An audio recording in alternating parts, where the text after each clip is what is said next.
What's up, everybody? Walter with the RC Addiction Vlog. We are back with another video. Today we want to just talk about the RC sport. Um, we've had a lot of things lately that have happened in our area with another big like racetrack hobby shop closing about a year and a half ago, called Powerhouse. It was a good place locally for us in Southern Oregon to go to without having to travel out of town. And when I say travel out of town, a lot of us know that, like, if we're going to either Poor Boys or Fast Lane up in Grants Pass, that's a 40-minute drive one way for us, which is a 2-hour round trip. Basically makes it a 2-hour round trip, which is a lot of time to be, on the road on a weeknight to your favorite hobby shop to go do what you love to do. And that's where the controversy comes in, is how do we get our local tracks that we do have, that are still open, that are still willing to be in business for us and do things for us, how do we get the entire group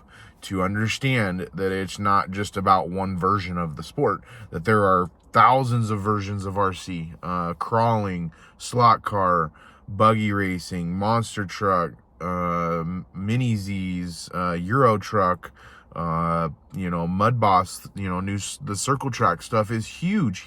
Circle track stuff is huge, especially in this area. The real life circle track shit that we have at our Southern Oregon Speedway, the new promoters for the track have been doing an amazing job, and that's huge too. I can almost bet you that there's a handful of people in those crowds that would be very happy to drive an RC Mud Boss that looks like their favorite, sprint car or sport modified or modified, that's out on the track every Saturday at their actual racetrack. So I'm having this dilemma of, like, how do we get more involved? How do we do more things? How do we get more different types of racing, out there to the RC community? Because let me tell you, the guys at Poor Boys and the guys at Fast Lanes, they're in it. They want it. We had a big race this last weekend at Poor Boys. Probably, we had like double the entries of what we were kind of expecting, which it was great. I mean, it provided plenty of revenue for the track, provided, plenty of revenue for a food truck that we were able to get to park there at the event, which was huge too. We had food right on site. And I think that, the people that are willing to make those types of things happen are the people that we need to focus on, getting more things for your track. It's hard to, man, guys, I tell you what, and everybody's going to drop a comment below about what I think and, so on and so forth. But, like, I watch another YouTube, the MSN Vlogs, or Mark Santa Maria, and I'll tell you what, like, the guy's a genius when it comes to the RC hobby. And his motto of bridging the gap between bashers and racers is kind of like hitting the nail on the head, man. That's exactly what, I think some of the butting heads in the industry, comes from. You have guys that are big into bashing. You have guys that are big into RC or into crawling. You have guys that are big into, bigger tent scale crawling, not just the mini crawling courses and stuff that can be built indoors. You got buggy racers, you got bashers, you got, slot car racers, you've got, Euro truck racers, mini Z racers, drift racers. I could go on about how many different versions of RC racing and, how many different versions there are. And, when I think about all the different versions, the things I think about and that go through my mind are the amount of revenue that you could generate on a weekly basis from those different types of, trucks or racing industries within the RC hobby.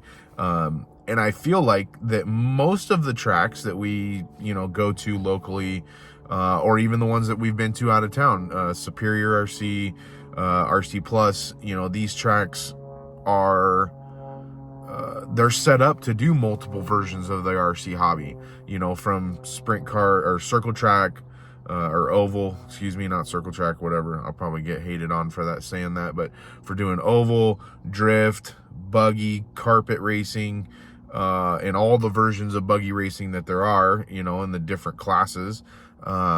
We've had at our track locally at Poor Boys, we've had, you know, mini monster truck events, which I thought were pretty cool. You know, it may not be the thing that I'm going to go out and buy a car for, but that doesn't mean that we shouldn't run it or that we shouldn't do those types of things to generate revenue. Because guess what? That revenue helps go towards your version of racing, which, you know, means, you know, better facilities, better racing surfaces, so on and so forth. Like the amount of things that we could do at a track, I feel like, to have series for all the versions of racing, I think would be great. And I think sometimes there's butting heads in the industry about how tracks are, you know, should be set up for only one version of racing. And in my opinion, I think that someone who has that attitude towards the sport is not a good ambassador of the sport, because a good ambassador is somebody that would support the hobby and the you know, idealism that we have behind this RC hobby, that it all matters. Every version of it matters. I don't care if you just want to go bash a two-wheel drive slash on the carpet track. If that's what you love to do, then guess what? You will have a day to do that. I think that that's how things should be done. I think that, you know, the amount of revenue that a track could generate on a weekly basis just from its club members and nightly series races for all the different versions could be huge. And, you know, there's a version of me that thinks that, like, hey, why don't I just open up my own hobby shop and race track and do that? And I might. It might just come down to that because, you know, I'm big into the hobby. I haven't been for a lot of years, since I was a kid. And, you know, the hobby kind of fell off on me for a little while. I had a couple bashers still, just stuff sitting in the garage. I would charge up maybe once a year, if that, and play with, you know, and since then I hadn't really done much until about, but it would have been right around November of 2023. And I had one of my wife's family members that kind of invited me to get involved in the carpet racing, you know, e-buggy carpet racing.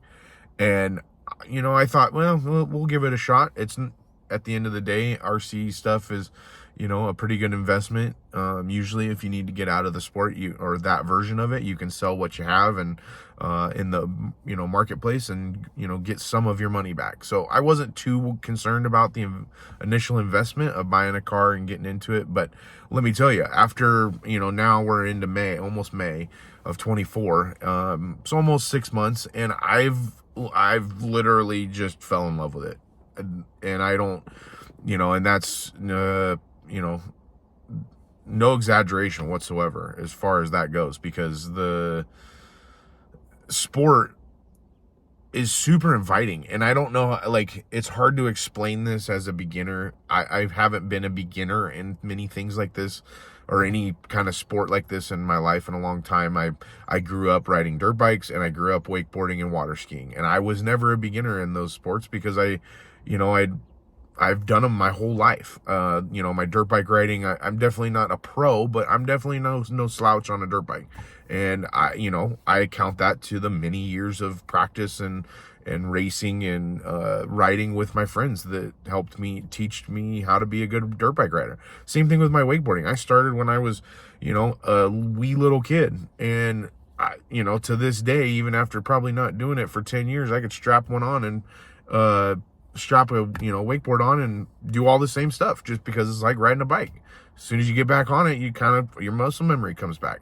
But anyways, that's going down a whole nother road. And, you know, I really want locally for our Southern Oregon area for people to, you know, appreciate the hobby in itself and in its entirety, not just one version of the hobby. And I say that because, you know, we tend to gravitate towards what we like, which is human nature. And there's nothing wrong with that. But there is something wrong with having a closed mind and not having an open mind towards other things that are possible with the facilities and the things that we have at our fingertips. The people that are willing to help. We have so many people in our corner that have all these different connections when it comes to construction and social media stuff, and the just all of it. It's amazing. Like, if you talk to each one of our club members, they have some sort of connection with somebody that can help us, whether that means reaching out to people for donations, whether that means donating materials. It's kind of a conundrum in how people don't realize how much help they can be, rather than a hurt to the hobby. So that's enough of me rambling, guys. I really enjoy you guys listening to my vlog today. Make sure you click that notification bell too, because this channel, we're trying to grow as quickly as possible, and we have merch coming soon. So if let me tell you guys, the merch is going to be fire. We got t-shirts and hats are going to be our first off the list. Then we're going to dive into some sweatshirts and stickers, air fresheners, all kinds of things. So make sure you stay tuned to our social media, the Facebook page and our YouTube channel, because I will definitely be doing videos about that. But yeah, so check it out. If you guys believe in what I'm doing or what I'm trying to accomplish when it comes to the RC hobby, hit me up. Send me an email. I'll put my email in the description as well.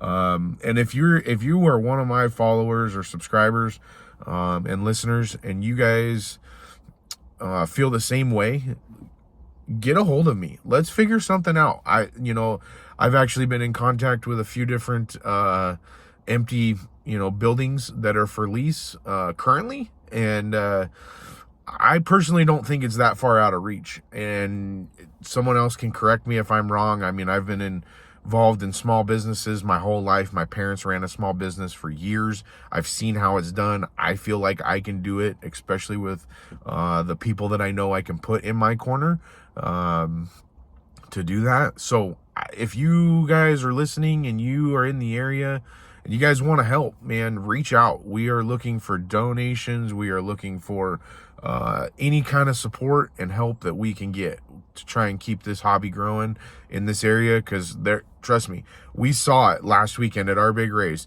that when you promote it, when you show people that it will be a good time, and you show them that it's a friendly, family friendly environment, dude, they show out big too. And it's hard to explain that when you're not sitting in front of a race with almost 100 people or almost 100 entries. It's pretty hard to see that. But I can tell you from firsthand experience, from being the FNG at the racetrack for the last 6 months and only watching our few races have 10, 20 people, maybe 20 being a max, like max on a good day, to going to our next race to have over almost 100 entries on a big series race that was hosted at our track. And I get that there was a lot of traveling people that came from out of town to that race, but guess what, that just means they even support the hobby more. And for people to have their eyes blinded by that is silly. Like, you guys are missing out on the enjoyment of why you started the hobby, I feel like. And I could be wrong, but from being a fly on a wall, that's kind of what I see. And I want to help change that. And I'm not looking to ruffle the feathers in a bad way. How can anybody complain if having more business and revenue generates you having a better racing surface or a better driver stand or a better lap counting system? Like, how could you complain about that? And I guess that's kind of where I'm stuck, in this gray area of like, let's improve, let's go move forward, let's make one of this the biggest racetrack in Southern Oregon, or let's start our own, because at the end of the day, I'm gonna do either or. I'm too involved in the hobby and enjoy it too much to not do it. And so yeah, if you guys feel like you want to reach out. My email is in the description, and I really appreciate you guys watching, and we'll see you next time. Thanks for watching.